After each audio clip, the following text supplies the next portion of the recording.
সংবিধান সংস্কার পরিষদ নিয়ে সংসদে জামায়াত আমির ও স্বরাষ্ট্রমন্ত্রীর বিতর্ক। পরিষদ উহার প্রথম অধিবেশন শুরুর তারিখ হইতে 180 কার্য দিবসের মধ্যে জুলাই জাতীয় সনদ গণভোটের ফলাফল অনুসারে সংবিধান সংস্কার সম্পন্ন করিবে।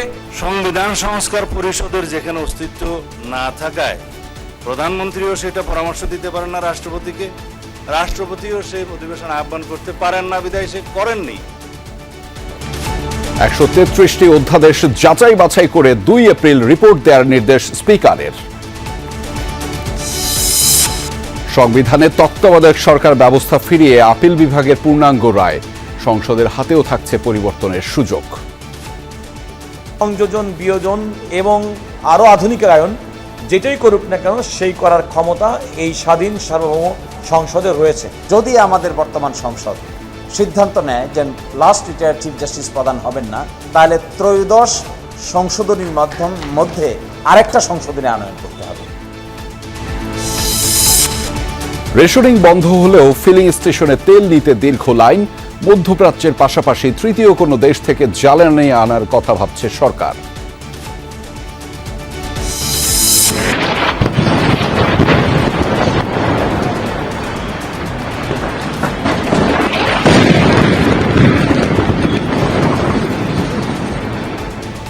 হামলা পাল্টা হামলায় অগ্নিগর্ভ মধ্যপ্রাচ্য।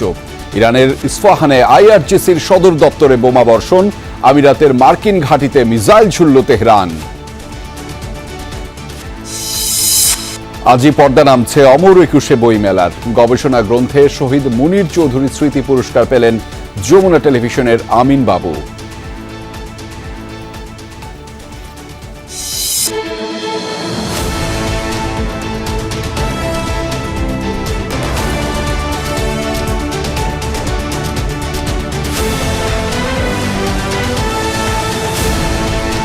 দর্শক, আমন্ত্রণ সন্ধ্যার বাংলাদেশের আয়োজনে আপনাদের সঙ্গে আছি আমি আহমেদ রেজা।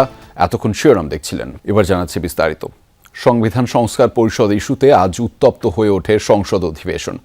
পয়েন্ট অব অর্ডারে বারবার এ নিয়ে বক্তব্য উপস্থাপন করেন বিরোধী দলীয় সংসদ সদস্যরা।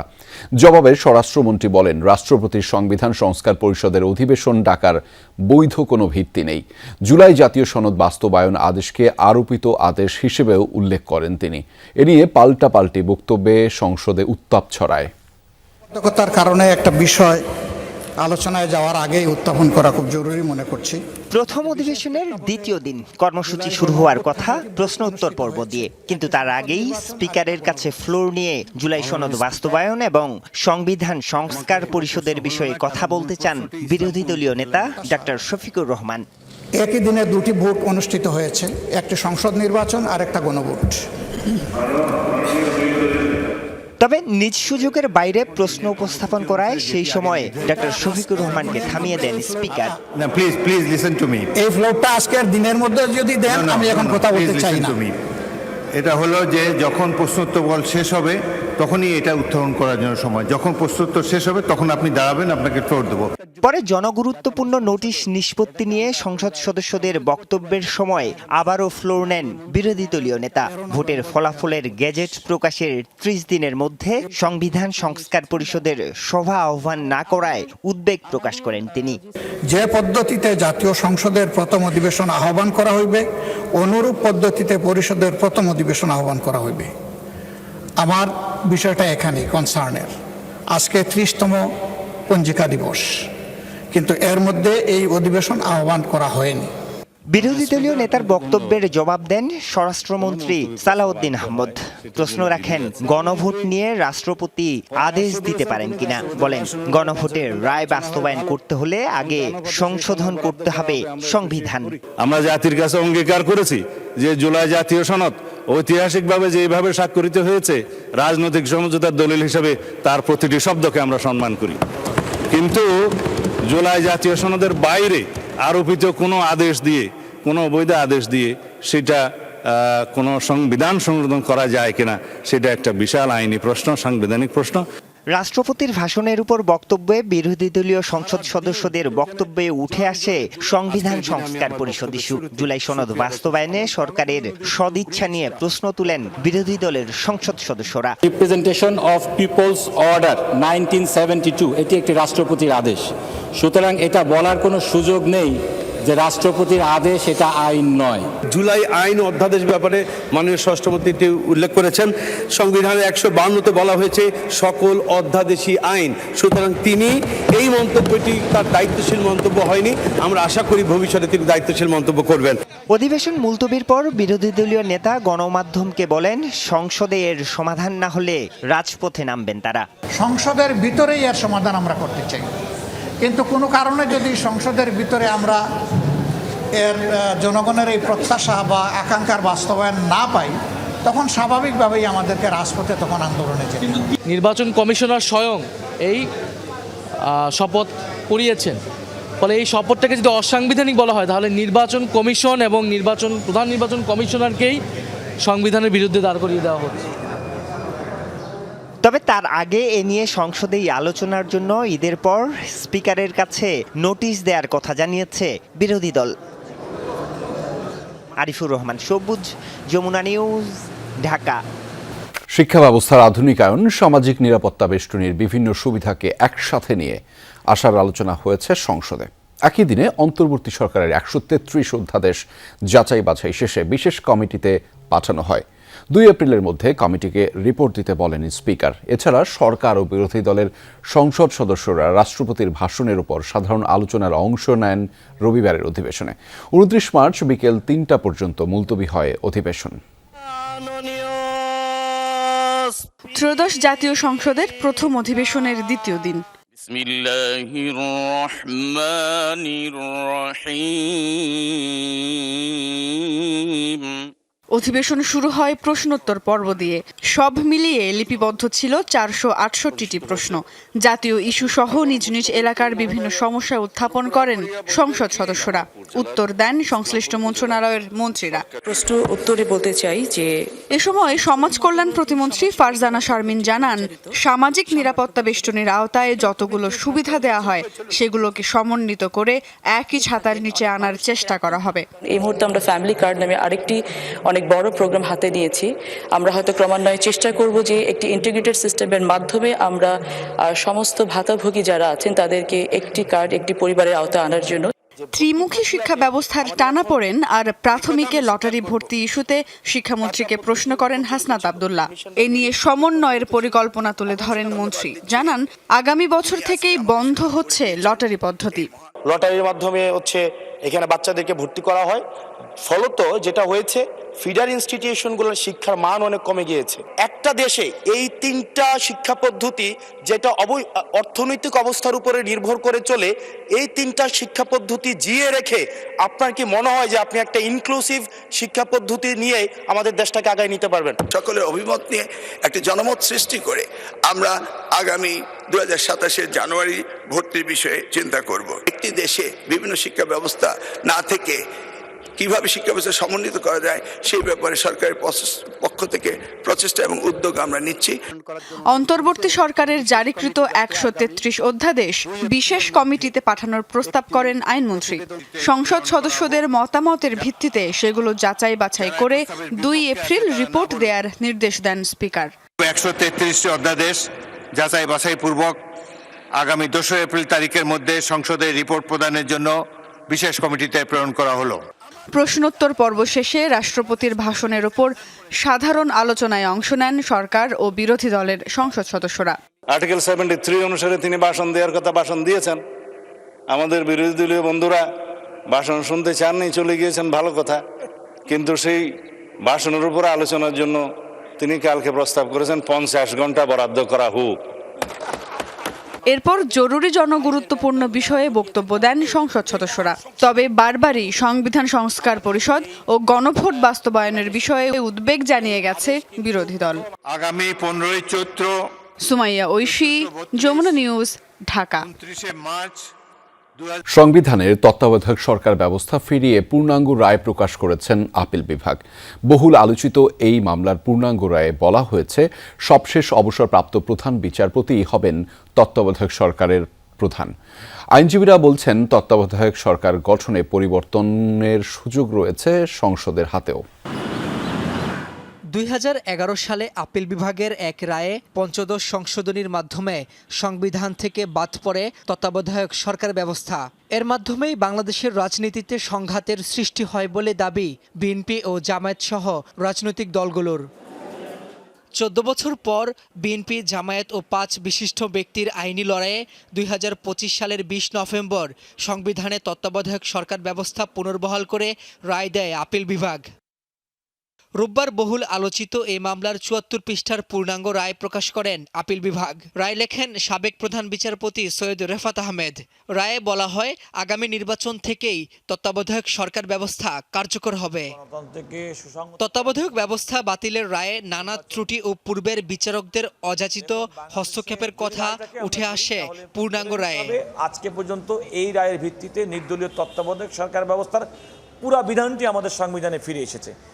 এখন সেই বিধানের সংযোজন, বিয়োজন এবং আরও আধুনিকায়ন যেটাই করুক না কেন, সেই করার ক্ষমতা এই স্বাধীন সার্বভৌম সংসদের রয়েছে। পূর্ণাঙ্গ রায়ে সবশেষ অবসরপ্রাপ্ত প্রধান বিচারপতি হবেন তত্ত্বাবধায়ক সরকার প্রধান, এমন বিধান বহাল রাখে আপিল বিভাগ। তবে আইনজীবীরা বলছেন, তত্ত্বাবধায়ক সরকার গঠনের বিষয়ে বর্তমান সংসদ আলোচনা করে সিদ্ধান্ত নিতে পারবে। যদি আমাদের বর্তমান সংসদ সিদ্ধান্ত নেয় যে লাস্ট রিটায়ার্ড চিফ জাস্টিস প্রধান হবেন না, অন্য কোনো ব্যক্তিকে কনসেনসাসের ভিত্তিতে তারা প্রধান বানাতে চান, তাহলে ত্রয়োদশ সংশোধনীর মধ্যে আরেকটা সংশোধনী আনয়ন করতে হবে। ওই সংশোধনী যদি তারা আনয়ন করেন, তবেই আদালতের এই আদেশটা কার্যকর থাকা সত্ত্বেও ভিন্ন কিছু হবে। তবে এখন দেখার বিষয়, রায়ের আলোকে নির্বাচনকালীন তত্ত্বাবধায়ক সরকার ব্যবস্থা গঠিত হয় নাকি নতুন কোনো প্রক্রিয়া অনুসরণ হয়। রাব্বি হোসেন, যমুনা নিউজ, ঢাকা। জ্বালানি সরবরাহ স্বাভাবিকের পাশাপাশি সাশ্রয়ী ব্যবহার নিশ্চিত করতে কঠোর অবস্থানে যাচ্ছে সরকার। বন্ধ করা হয়েছে পেট্রোল পাম্পের সব ধরনের রেশনিং, অর্থাৎ চাহিদা মতো তেল নিতে পারবেন গ্রাহকরা। আর মার্কেটে অপ্রয়োজনীয় লাইটিং বন্ধ না করলে সরকার কঠোর হচ্ছে বলেও জানিয়েছেন জ্বালানি প্রতিমন্ত্রী। তিনি জানিয়েছেন, বৈশ্বিক সংকটের মধ্যেও জ্বালানি তেলের দাম বাড়ানোর কথা ভাবছে না সরকার। মধ্যপ্রাচ্যের পাশাপাশি তৃতীয় কোনো দেশের মাধ্যমে তেল আনার কথাও জানিয়েছেন অনিন্দ ইসলাম অমিত। পেট্রোল পাম্পগুলোতে এমন দীর্ঘ লাইন গত কয়েকদিনের স্বাভাবিক ঘটনা। ঘন্টার পর ঘন্টা লাইনে থেকে বাইকে 2 লিটার আর প্রাইভেট কারে মিলছিল 10 লিটার তেল। ঈদের 4-5 দিন আগে সেই সিদ্ধান্ত বাতিল করল সরকার। বলছে, মূলত ঈদযাত্রা নির্বিঘ্ন করা আর জ্বালানি সরবরাহ আশানুরূপ হওয়াই এই সিদ্ধান্ত। ইতোমধ্যে কয়েকটি আমদানিকৃত তেলের জাহাজ চট্টগ্রাম বন্দরে পৌঁছেছে। জনগণের ঈদযাত্রা নির্বিঘ্নে পালন এবং বড় মৌসুমে কৃষকদের প্রয়োজনীয়তা বিবেচনায় জ্বালানি তেল বিতরণে রেশনিং সহ সব ধরনের বিধিনিষেধ তুলে নেওয়ার সিদ্ধান্ত গ্রহণ করা হয়েছে। মন্ত্রণালয়ে প্রতিমন্ত্রী আরও জানান, যুদ্ধের কারণে জ্বালানির টালমাটাল বাজারের প্রভাব সামলাতে সম্ভাব্য সব চেষ্টা করছে সরকার। রাশিয়া সহ একাধিক উৎস থেকে জ্বালানি আমদানির আশাবাদের কথাও শোনান তিনি। এখানে আমরা দুটো বিকল্প নিয়েই কথা বলছি। এমন হতে পারে রাশিয়ান ক্রুড অয়েল অন্য কোনো দেশ থেকে রিফাইন্ড হয়ে এখানে আসবে, সেটাও হতে পারে।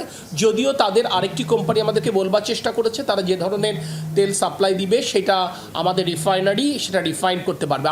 আসছে বড় মৌসুম, ধানের উৎপাদন নিশ্চিত করতে সেচের জন্য বাড়বে বিদ্যুতের চাহিদা।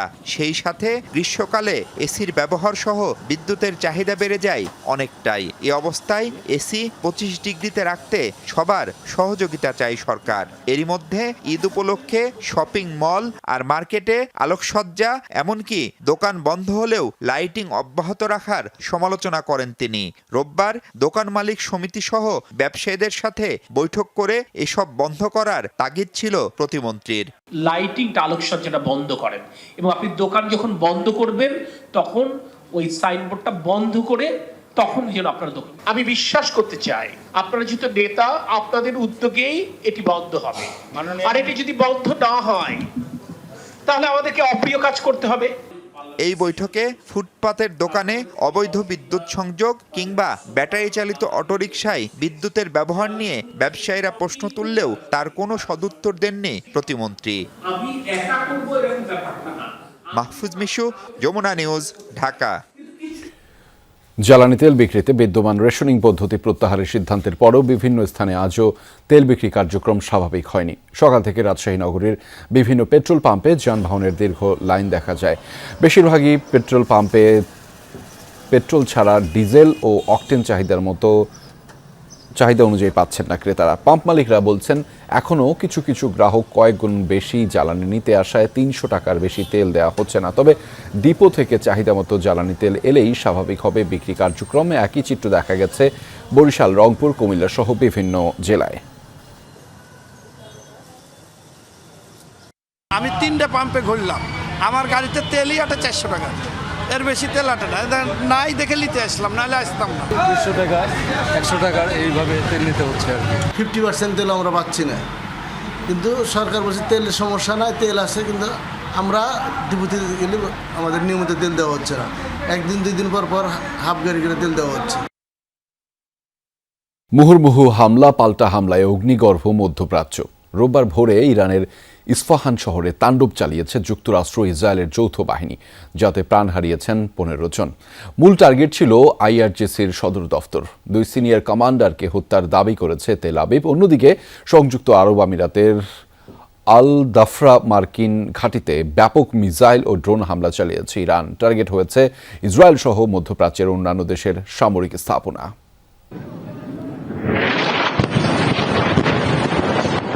চলছে ভয়াবহ বিস্ফোরণ, ছড়াচ্ছে কালো ধোঁয়ার ঘন কুণ্ডলী। এটি ইস্পাহানের শাহিনশারে অবস্থিত আইআরজিসির হেডকোয়ার্টার। রোববার ভোরে গোটা ইস্পাহানে চলে ব্যাপক ধ্বংসযজ্ঞ, হতাহত হন বহু বাসিন্দা। এছাড়াও রাজধানী তেহরান সহ বিভিন্ন স্থানে চলে আগ্রাসন। আল জাজিরার তথ্য মতে চলমান যুদ্ধে ইরানের 200-র বেশি শহরে হামলা চালিয়েছে যুক্তরাষ্ট্র ইসরায়েলের যৌথ বাহিনী। শনিবার ওয়াশিংটন জানায় খার্ক দ্বীপে ব্যাপক হামলার শিকার হয়েছে ইরানের 90টির বেশি সামরিক স্থাপনা। তেহরানও দিচ্ছে না এক চুল ছাড়। ইসরায়েলের রাজধানী তেল আবিব ছাড়াও নানা স্থানে মিসাইল ছুটছে আইআরজিসি। প্রকাশিত হয়েছে এইলাত ও নেস জিওনা শহরের ক্ষয়ক্ষতির ফুটেজ। মধ্যপ্রাচ্যের বিভিন্ন দেশেও মার্কিন ঘাঁটি ও সামরিক স্থাপনাগুলো তেহরানের লক্ষ্য।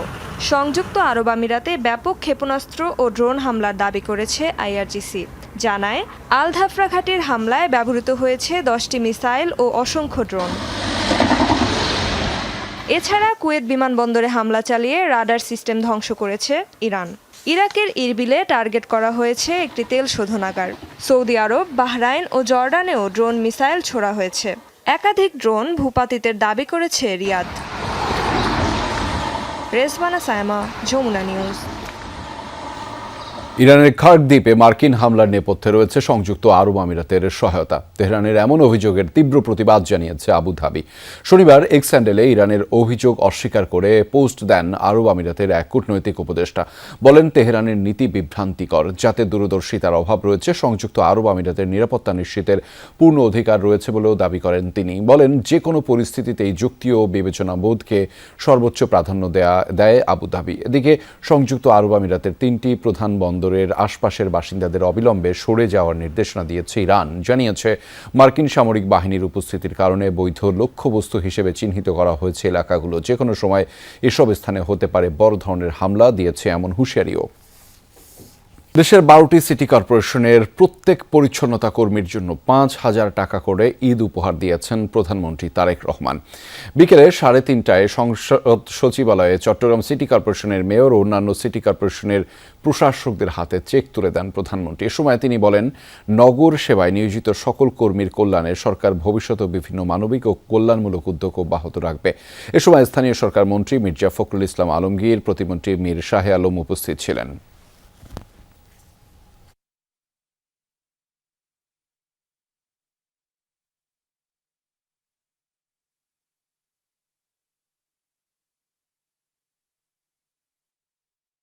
ট্রেনে ঈদ যাত্রার 3য় দিন আজ।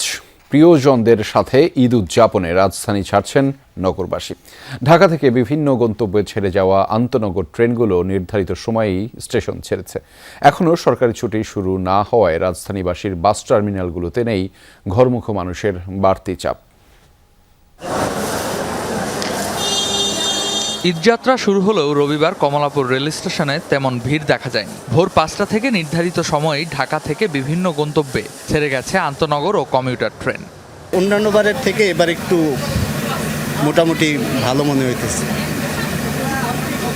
মানে সঠিক সময় ট্রেন পাইছে। এখন পর্যন্ত যেগুলা ট্রেন যাইবে প্রত্যেকটাই রাইট টাইমে যাবে, সবগুলাই লাইনে দেওয়া আছে, কোনো শিডিউলের কোনো বিপর্যয় নাই। শিক্ষা প্রতিষ্ঠান বন্ধ হয়ে যাওয়ায় অনেক অভিভাবক সন্তানদের নিয়ে আগেভাগেই বাড়ির পথ ধরেছেন। ঈদের আগে ভিড় ও সম্ভাব্য ভোগান্তি এড়াতে পরিবারের সদস্যদের আগেভাগেই গ্রামের বাড়িতে পাঠিয়ে দিচ্ছেন কেউ কেউ। দাদি বাড়িতে প্রতিবার যাই আর এই বাড়িও যাচ্ছি। সবসময় যাওয়া হয় না, অনেকদিন পর পর যাওয়া হয়, তো সেক্ষেত্রে একটা আলাদা আনন্দ কাজ করতেছে যে পরিবারের সঙ্গে ঈদ করব, সময় কাটাবো। অনেকটা রমজান শেষ হয়ে গেছে, পরিবারের সঙ্গে ইফতার সেহরি কিছুই করা হয় নাই, এই জন্য আর কি বাড়িতে যাওয়া। ফ্যামিলি নিয়ে যাওয়া একটা বিপজ্জনক, ঈদের সময় এটা সবসময় ঘটেই থাকে, যার কারণে আগেই আমরা টিকিট কাটছি যে ফ্যামিলি পাঠিয়ে দেই। রাজধানীর বাস টার্মিনালগুলো অনেকটা ফাঁকা, ঘরমুখো মানুষের বাড়তি ভিড় নেই অভিযোগও। নির্ধারিত দামেই টিকিট পাওয়ায় খুশি যাত্রীরা। অনলাইনের পাশাপাশি কাউন্টার থেকেও টিকিট নিতে তেমন ভোগান্তি হয়নি। এসি বাসের টিকিট কাটলাম এবং টিকিটটা অ্যাভেলেবেল পেয়েছি। গন্তব্যের যে ভাড়া এসি বাসের সেই 450 টাকাই নিয়েছে। গতকালকে প্রচুর যাত্রী চাপ ছিল, আজকে সকালে যাত্রীর চাপ কিছুটা ছিল, এখন আবার যাত্রীর চাপ নেই। পরিবহন সংশ্লিষ্টরা জানিয়েছেন ঈদের 3 দিন আগে থেকে চালু হবে বিশেষ বাস সার্ভিস। যাত্রী চাপ সামাল দিতে প্রস্তুত রাখা হয়েছে পর্যাপ্ত বাস। যাত্রীদের নিরাপত্তা নিশ্চিত করতে রেল স্টেশন ও বাস টার্মিনালে বাড়ানো হয়েছে আইনশৃঙ্খলা বাহিনীর নজরদারি। রেদওয়ান আহমেদ, যমুনা নিউজ, ঢাকা। ঈদের সময় ফাঁকা ঢাকায় নিরাপত্তার স্বার্থে অর্থ, স্বর্ণালংকার ও মূল্যবান দ্রব্যাদি হেফাজতের আহ্বান জানিয়েছে ঢাকা মেট্রোপলিটন পুলিশ। রাজধানীর মিন্টো রোডে হওয়া সংবাদ সম্মেলনে ডিএমপি কমিশনার বলেন, ঘরমুখো মানুষের যাত্রা নির্বিঘ্ন করতে এবং নিরাপত্তায় পর্যাপ্ত প্রস্তুতি নিয়েছে পুলিশ। অতিরিক্ত ভাড়া আদায় সহ বিভিন্ন অনিয়ম রুখতে মাঠে মোবাইল কোর্ট পরিচালিত হবে।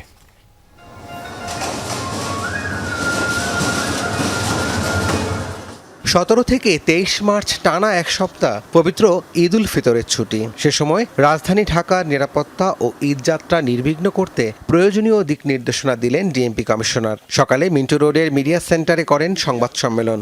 নগরবাসীর ঈদযাত্রা সুগম করা। এ সময় ডিএমপি কমিশনার বলেন, ঈদে বাস টার্মিনালগুলোয় নিরাপত্তা বৃদ্ধি করা হবে, পাশাপাশি বহাল থাকবে গোয়েন্দা পুলিশের বিশেষ নজরদারি। যানজট নিরসনে অতিরিক্ত ট্রাফিক পুলিশ মোতায়েন থাকবে বলেও জানান তিনি। বলেন, জনভোগান্তি নিরসন এবং নাগরিক সুবিধাকে সর্বোচ্চ গুরুত্ব দেওয়া হচ্ছে। লক্কর গাড়ি যেন রাস্তায় নামতে না পারে, সেজন্য ইতিমধ্যেই ডিএমপি ট্রাফিক বিভাগের সহায়তায় ডিএমপির জুডিশিয়ারি ম্যাজিস্ট্রেটগণের সমন্বয়ে মোবাইল কোর্ট পরিচালনা করা হচ্ছে। ছিনতাই, অজ্ঞান পার্টি, মলম পার্টি, পকেটমারদের তৎপরতা রোধে পর্যাপ্ত সংখ্যক অতিরিক্ত পুলিশ ছাড়াও থানা পুলিশ এবং ফাঁড়ি পুলিশও মোতায়েন আছে। ঈদের ছুটিতে ফাঁকা হয়ে যাওয়া রাজধানীর নিরাপত্তায় গোয়েন্দা পুলিশ মোতায়েন, গুরুত্বপূর্ণ স্থান ও আবাসিক এলাকাগুলোয় বিশেষ নজরদারি ব্যবস্থা, টহল এবং চেকপোস্ট বাড়ানোর কথাও জানান ডিএমপি কমিশনার। আপনাদের বাসা বা ফ্ল্যাটে ক্লোজ সার্কিট ক্যামেরা নতুন স্থাপন করার জন্য অনুরোধ করছি। যেগুলো পুরাতন আছে সেগুলোকে সচল করার ব্যবস্থা করতে হবে। নগদ অর্থ, স্বর্ণালংকার বা গুরুত্বপূর্ণ দলিলপত্রাদি অরক্ষিত অবস্থা রাখবেন না। এগুলা হেফাজতে আপনার আত্মীয় স্বজনের বাসায় রেখে যাবেন। নগদ অর্থ এবং স্বর্ণালংকার পরিবহনে ডিএমপির মানি এসকর্ট সার্ভিসের সহায়তা নেওয়ার আহ্বান জানানো হয়েছে। আমাদের ডিএমপি হতে নগদ অর্থ বা স্বর্ণালংকার পরিবহন করার জন্য মানি এসকর্ট ব্যবস্থা চালু হয়েছে। সিঙ্গাপুর জেনারেল হাসপাতালের নিউরোলজি বিভাগে ভর্তি করা হয়েছে বিএনপির স্থায়ী কমিটির সদস্য ও প্রধানমন্ত্রীর রাজনৈতিক উপদেষ্টা মির্জা আব্বাসকে। স্থানীয় সময় বিকেল 5:30টার দিকে তাকে বহনকারী এয়ার অ্যাম্বুলেন্স সিঙ্গাপুরে পৌঁছায়। এর আগে সকাল 11টার কিছু পর হজরত শাহজালাল আন্তর্জাতিক বিমানবন্দর থেকে উড্ডয়ন করে তাকে বহনকারী এয়ার অ্যাম্বুলেন্সটি। মির্জা আব্বাসের সুস্থতার জন্য দোয়া চেয়েছে তার পরিবার। এভারকেয়ার হাসপাতাল থেকে সাইরেন বাজিয়ে তড়িঘড়ি বেরিয়ে গেল অ্যাম্বুলেন্স। এক মুহূর্ত দেরি করার ফুরসত নেই। ভেতরে শয্যাশায়ী বর্ষিয়ান নেতা মির্জা আব্বাস। প্রধানমন্ত্রীর রাজনৈতিক উপদেষ্টা গুরুতর অসুস্থ। তাকে বহনে সিঙ্গাপুর থেকে এসেছিল এয়ার অ্যাম্বুলেন্স। সকাল 9টায় হজরত শাহজালাল আন্তর্জাতিক বিমানবন্দরে পৌঁছানো অ্যাম্বুলেন্স আবার সিঙ্গাপুরের উদ্দেশ্যে উড্ডয়ন করে বেলা 11টার কিছু পর। সকালেই হাসপাতালে চিকিৎসাধীন প্রবীণ রাজনীতিককে দেখতে আসেন বিএনপির স্বাস্থ্য বিষয়ক সম্পাদক ডাক্তার রফিকুল ইসলাম। তিনিই জানান মির্জা আব্বাসের সঙ্গে সিঙ্গাপুর থাকছেন স্ত্রী, সন্তান ও একজন চিকিৎসক। এই ধরনের পেশেন্টের ইনফেকশনের একটা সম্ভাবনা থাকে খুব বেশি, প্রন টু ইনফেকশনটাকে কন্ট্রোল করার জন্য এবং ইনফেকশনের উন্নত চিকিৎসার জন্যই তাকে আসলে বাইরে নেওয়ার ব্যাপারে বোর্ড সুপারিশ করেছে। মির্জা আব্বাসের অত্যাধুনিক চিকিৎসা নিশ্চিতে সর্বোচ্চ গুরুত্ব দিচ্ছে সরকার ও বিএনপি। তাঁর সুস্থতায় দেশবাসীর কাছে দোয়া চান দলটির স্বাস্থ্য বিষয়ক সম্পাদক। প্রধানমন্ত্রী তো এইসব ব্যাপারে খুবই আন্তরিক এবং তিনি জানার সাথে সাথেই তিনি অত্যন্ত ব্যস্ততা সত্ত্বেও তিনি এসেছেন এবং তার পরিবারে তার মির্জা আব্বাসকে দেখে গিয়েছেন এবং তার পরিবারের সদস্যদের সাথে কথা বলেছেন এবং দেশবাসীর কাছে দোয়া চেয়েছেন। গেল বুধবার ইফতারের সময় অসুস্থ হয়ে জ্ঞান হারালে হাসপাতালে ভর্তি করা হয় মির্জা আব্বাসকে। এরপর নিউরো বিশেষজ্ঞদের নিয়ে গঠিত মেডিকেল বোর্ডের তত্ত্বাবধানে চলছিল তার চিকিৎসা। 2 দফা হয় অস্ত্রোপচারও। তাজনুর ইসলাম, যমুনা নিউজ, ঢাকা।